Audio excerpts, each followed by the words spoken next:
What's up, fight fans? Welcome to another episode of Boxing Talk. I'm going to be making some changes, bringing you weekly content. Today is our Monday post-fight conversation. And once a month, we'll do a recap on everything that happened previously. So was this a circus or a genius? In one of my recent episodes, I said everybody's entertained by the circus. And everything I said seems to be right on schedule. We got a fight coming up with Mike Tyson and Jake Paul. This event will take place on Netflix.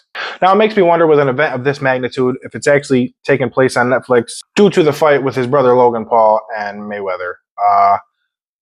I'm hearing that to this day, he still has not gotten paid for that fight, and he's actually been going through a court case and some lawsuits to get his money. Unfortunately with that, Floyd Mayweather's got so much money that by the time the court case is done and finished, Logan Paul will probably be up to his neck in legal fees, where any money that'll be won, it wouldn't be worth all the steps that it took to bring the lawsuit to a court. Now everybody will say, hey, this is a gimmick fight.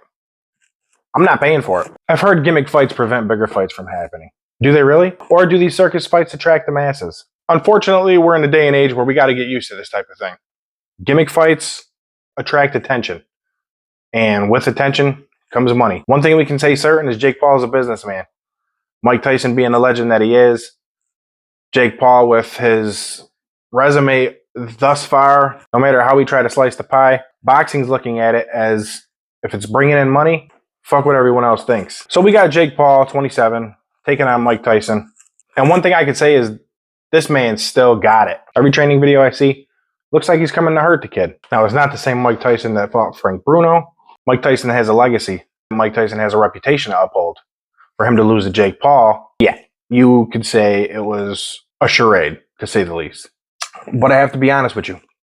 After 3 years of him training and actually dedicating himself to the sport, by now, the only way you're going to be real with yourself is to accept the fact that he's actually making an effort. He is putting in the work. These might be gimmick fights to the eyes of, real boxing analysts and big-time fans of the sport. But we're at a shift period. And just like everything in life, everything changes. Nothing stays the same. Maybe this is just what boxing needs. If Mike Tyson loses, did he take a dive? I'm going to have to say probably not. I think at this point, Jake deserves the credit. He's getting in there. He's fighting with boxers, even if they're older boxers or amateur boxers. He's making a point to get involved in a sport. For him to lose the fight to Jake Paul just because he wants to take a dive, I'd have to say that's not in his mentality. I don't think he's here to show no mercy. I don't think he's here to take a dive. I don't think he's here to play games. And the point I'm trying to make is the event itself is going to make millions. Like I said, Jake is a businessman. Mike Tyson's a legend. He still has fans, older, younger. Jake's bringing in new eyes. The event's going to make money, win or lose. And I don't think he's going to intentionally lose to the younger fighter. It's going to make money through new subscribers. It's going to make money through the promotions. There's no way you can lose money. So there's no way that Mike Tyson should really be taking a dive for this fight. It's definitely a Mike Tyson that hits harder than Tommy Fury. Speaking of hard hitters, Anthony Joshua and Francis Ngannou. Brought to you by Blue Chew. Chew what you chew and do what you do. I'm just kidding. If you're enjoying the video so far, hit the button below. Now back to the show. Francis Ngannou is unlike no other. And I have to say, I actually respect him more than everybody else who's tried to cross over and come over to boxing. With names such as Nate Diaz, Tyron Woodley, and Conor McGregor. At first, I was surprised it went to a decision with Fury. But what happened on Friday, that's what you expect. And everybody in the boxing community will agree. That's what you expect a boxer to do to an MMA fighter. You don't go the distance with somebody who's never professionally boxed. In the way that he was knocked out, should Ngannou continue boxing? Absolutely. Should he go back to the MMA? Absolutely. Nobody in their right mind should be saying he can only do one, not both. And what he can do is he can take his boxing experience back to the octagon and see how it works out against fighters in the cage. And one person in particular that really pisses me off is Paulie Malignaggi, making a joke about it. Oh, yeah, he's done in boxing. Dude, shut the f*** up. You are a has-been, and you are a The way you could sit there and talk, your little ass wasn't even man enough to get in the ring with Conor McGregor. When he was asked on his show, would you accept $20 million to get in and with Conor McGregor? And he turns around and says, no, I don't care what they offer me. I told him there was an expiration date when I turned 40. You're an excuse maker. You couldn't beat him. You got embarrassed in a sparring session. So you're the last one that should be talking about, oh, somebody's boxing career is over. That right there is just really rubbed me the wrong way. And I felt like I had to get that message out. So what I seen from Francis Ngannou, when he was putting the jab out, he was leaving it out a little too long, and he was like trying to push. And when he brought it back, he wasn't bringing it back, tucking his head like he was supposed to. Keep your chin tucked. I seen it. Just before the second knockdown, I said, he's leaving his hand down, his guard's down. He's going to get clipped. Exactly what I said. Not even 2 seconds.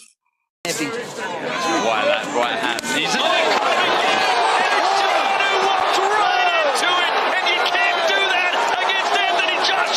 I got to be honest, I was surprised he actually got up.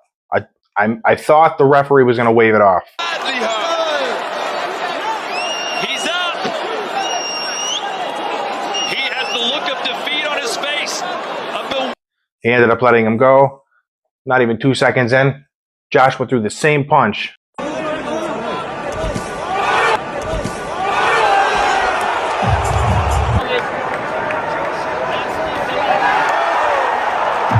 Out cold. I've been a fan of Anthony Joshua well over a decade. With the Fury and Usyk fight happening next, I say let's keep Anthony Joshua busy. Give him Deontay Wilder. He's been calling his name for quite some time. An embarrassing loss against Parker, who just came off of another win this weekend against Zhang. I'm Big Bang. I'm ban everything. I will ban you. What? I'm ban everything. It definitely puts more pressure on Tyson Fury to outperform Alexander Usyk. Anyway, Joshua, Wilder, definitely want to see it. Regardless, definitely want to see it. I'm really not into seeing the winner between Fury Usyk for the simple fact that we did already see 2 fights against Anthony Joshua and Usyk. Win or lose, I think Joshua fights Fury, and that's what I want to see. The Gypsy King's been the king of the UK, and Joshua is definitely in it to take that crown. So win or lose, fight Tyson Fury. People still watch. People will buy. And let me get back to this real fast as far as crossover fighting. Although I do think Francis Ngannou should stick with boxing and go back to the MMA, I got to ask the simple question. How many MMA fighters are going to come get their ass whooped before the charade's over?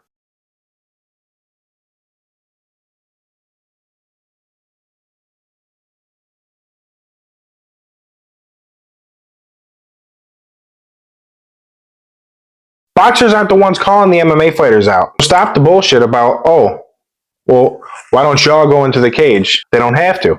They're making plenty of money right where they are. And we've already seen 3 times. If you can't handle it, don't come over to the ring. You don't play boxing, but you're protected under certain rules that you aren't in UFC. Yeah, because a thudding punch off your forehead can cause brain damage. So, boxers should be looking back at him and saying, the rules protect you too. So stay in your lane. Tyson Fury chimed in and had this to say after the fight.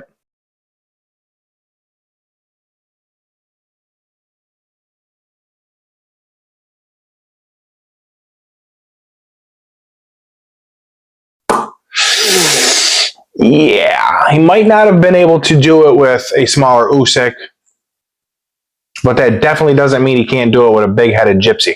The way that knockout sent him on his back, it looked like a weekend at Bernie's walking him back to the locker room. Will you be watching the Tyson and Jake Paul fight? Should Ngannou continue to box? With his last 2 boxing matches, he's made over $30 million. Why wouldn't he? And who should Anthony Joshua fight next? Should he fight Deontay Wilder? Should he fight Usyk? This has been the Monday Post Fight Boxing Talk.